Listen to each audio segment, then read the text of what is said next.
Greetings, Mason Storm here. On today's episode I'm going to be making some mini calzone. I hope that's not the trade name but the generic one. I'm going to be using the air fryer for this, but you could also use an oven or a toaster oven. So let's get started. For our ingredients for the dough, I have 2 1/4 teaspoons of yeast, instant yeast, 2 teaspoons of sugar, 1 teaspoon of salt, 2 tablespoons of oil, 3 cups of flour, and 1 1/4 cups of water. To begin the process, we're going to propagate our yeast in the water, warm water by the way, and then get out our mixing bowl, and then we're going to toss in our flour, followed by our salt and our sugar. Then we're going to top that off with our oil, olive oil. I guess I didn't say that before, that it was olive oil.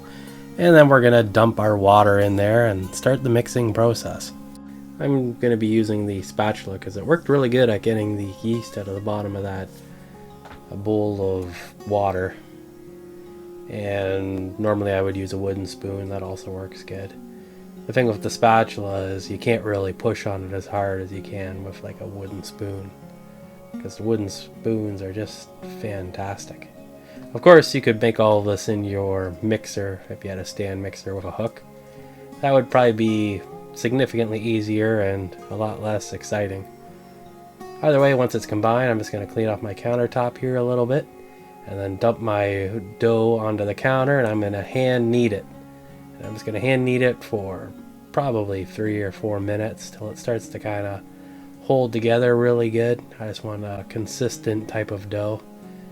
I haven't tried it before, but I think you can technically make this without mixing, but I've never really put the effort into trying it that way, because usually I want to use the dough in a reasonable amount of time. So just kind of get a really good knead on it, I think, is the best way to go.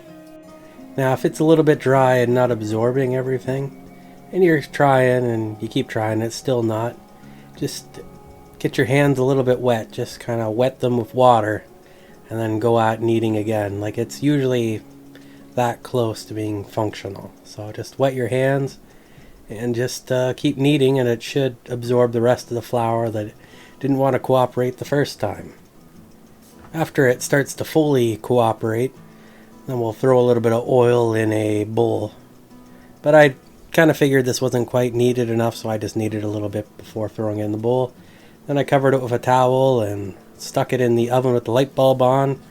If you got a nice warm place, sometimes on the top of an oven, if you're like baking something in the oven, can be nice and warm, and that usually works good as well. We're just going to let that rise till it doubles in size, so about an hour or so.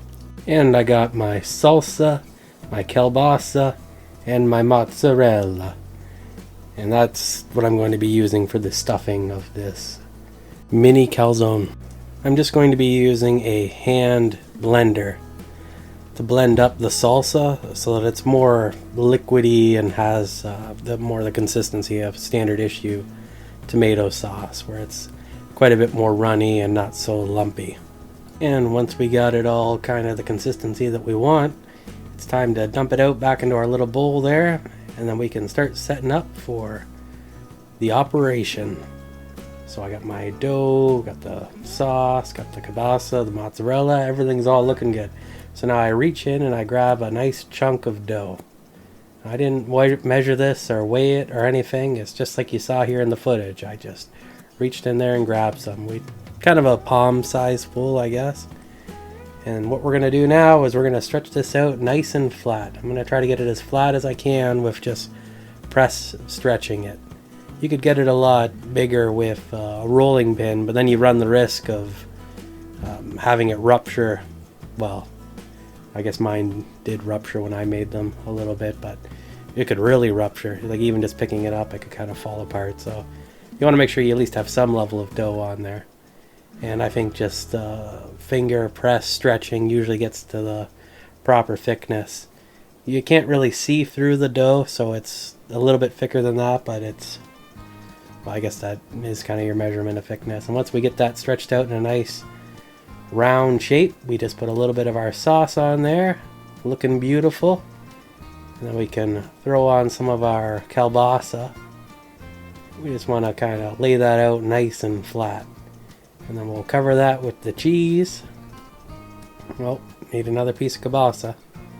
We'll put our cheese on top there. Now the thing that's kind of tricky with this is that when you go to close the unit, you got to make sure there's no toppings or no sauce on the edges, or else it won't stick to itself.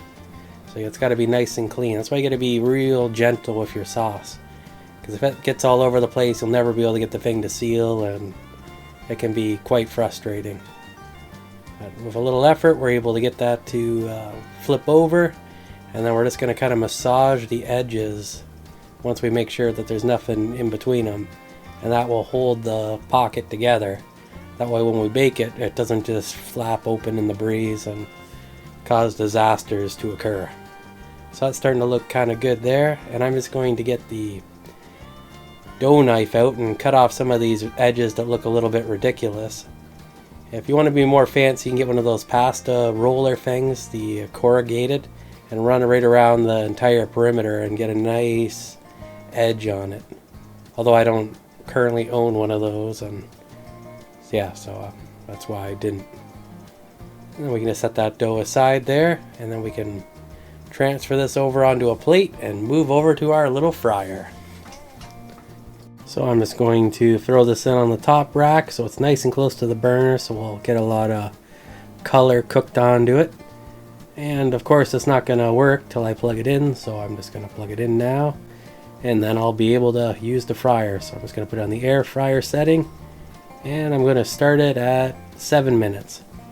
And kind of like halfway in, I'll probably flip it to see about getting some better colorization on the opposite side, the one that's not facing the burner. So we'll just let that kind of do its magic for now. And there's our little flip there, and we're gonna let that cook a little bit longer. I'm just gonna make another one off camera, and then once we get down to 1 minute here, I'm just gonna stick into the air fryer as well. And there we go. Now let's kind of reset the time, and then in another minute I'm just going to pull that first one out because it's looking pretty done for now. You can really cook them a little bit longer, get kind of the coloring that you want, but I kind of like them looking like this because I think that is just fantastic. Here's what they looked like when they were done. I had a little bit of a blowout. That's what those marks are on them, where the cheese kind of seeped out a little bit, but all is fine. You can probably make a bunch of these things, freeze them, cook them whenever you want, and I think that would probably be fantastic. Just make sure you let them cool before you bite into them so you don't burn your tongue like I did, because that's just what I always like to do. So let me know if you make your own Hot Pockets, and if you like mine, please feel free to subscribe to my video, although you can also subscribe if you don't like them. And until next time, stay awesome.